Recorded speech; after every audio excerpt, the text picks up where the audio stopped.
belonging, something I had convinced myself I'd never feel. I walked into my new house with a blank expression, so certain that I was destined to feel lost. Moving to California, I left everything behind. No personal items, no friends, no mother. I couldn't bring myself to smile because I knew my life was going to change. But in those moments when I needed it most, I found a place that helped me find my way again. That place was, and still is today, the Boys and Girls Club of American Canyon. Before my very first day at the Boys and Girls Club, my grandmother and my dad had come to know a reclusive, shattered girl. She had no direction, no purpose, didn't believe she could aspire to make something of herself. She feared that uncertainty and what this change in her life would make of her. My parents were searching for a way to make that girl feel whole again. Then, just after my first day at the Boys and Girls Club, my grandmother picked me up and I was smiling. And that's when my family knew that the Boys and Girls Club wasn't just special because we can play games or participate in fun activities, but because everyone is given a reason to come back day after day. It's special because the people there can care more than is possibly measurable. When I thought I might be defined by my past, troubled, born of an addict, struggling financially, expected to fail. Unfair, yes, but it was my reality. And the Boys and Girls Club didn't hold that expectation of me. And when I looked into the eyes of my staff and peers, I never saw pity or sorrow. I saw myself wholehearted and loving. I saw myself winning Member of the Month and finally understanding that this is where I belonged. I saw a woman who was confident, proud, unwavering in her passions. So unlike the devastated girl I once remembered, I was reimagined. In the new life I was leading, the Boys and Girls Club was my foundation. It was the roots of the tree from which I began to grow, to branch out towards possibilities I once believed to be out of my reach. It wasn't just a place to go, it was a place to grow. It was the soil that nourished me, the space where I learned what it meant to lead.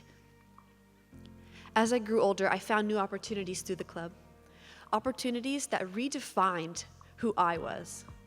I had the Future Leaders Program, which fueled my commitment to promoting safe, positive, and inclusive environments. Camp Mendocino, which granted me independence, fostered confidence and spirit, and now Youth of the Year.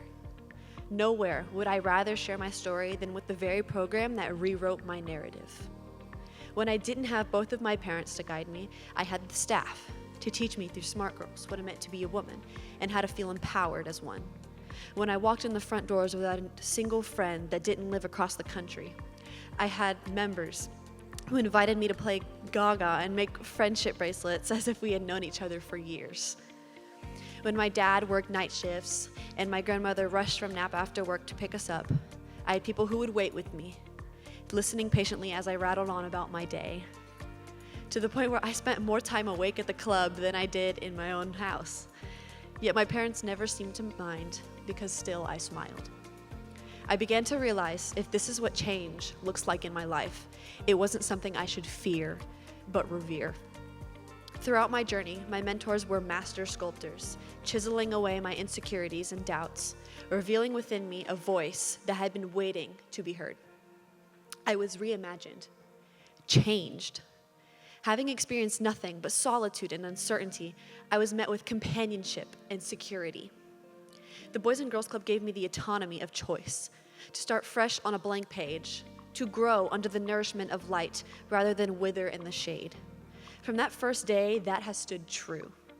And today, I am not just a recipient of guidance, I have become the guide. Encouraged, I expanded my branches towards the sun, finding purpose within my community. Through Link Crew, I welcome freshmen to our high school and I teach them lifelong skills. In Key Club, serving as vice president, I dedicate myself to service, attending food distributions, community cleanups, helping build the elementary BGC members a new playground. As a member of the Student Advisory Council of Napa Valley, I build the transition from middle to high school by meeting with American Canyon Middle School students to answer their questions about the future. Change is no longer my enemy. It is my calling. I am the outreached hand. I am the steady ground, the unwavering voice telling the next generation you are seen, you are valued, and you are capable. Here, I don't have to try so hard to be someone else. We are already one entity. We are the Boys and Girls Club. My name is Melody Condor. I am a club kid. It is an identity I speak proudly. It gave me an opening, an opportunity, the freedom to reinvent myself. Now I seek the chance to create change, to make a difference, just as the club did for me. Because if the club has taught me anything, it is that there is no such thing as a small contribution. Every choice we make leads to another, cascading like a waterfall. Every time I stand before another as a leader, I embody this value. What I once avoided, I crave. What once terrified me inspires me. What I once thought ruined my life ended up saving it. Change. I have so much I aspire to accomplish, such as bringing Keystone to American Canyon, the Great Futures road trip, creating new community campaigns. There's always new opportunities to create, new relationships to form, more lives to change. These possibilities drive me, encouraging me to seek that adventure into the unknown. It fuels that burning flame so I may become a torch of inspiration for others to follow. There will always be a time at which you may feel lost, but that doesn't mean there isn't a way forward. Think about that next step, that small, seemingly insignificant step that will serve as a ripple in the ocean, spanning out until it has impacted every drop of water which it has touched. I will encourage the youth to answer the questions I ask myself every day. What can you do today to make your lives and others' lives better tomorrow? And what can you do tomorrow to make others' lives better the next day? What can you do to get one step closer to your goal? As a leader who stands not above you, but with you, I implore you to make others' lives better the next day. What can you do to get one step closer to your goal? As a leader who stands not above you, but with you, I implore you to answer the question, what will we do to make the next change? It once saved my life. Together we will save more.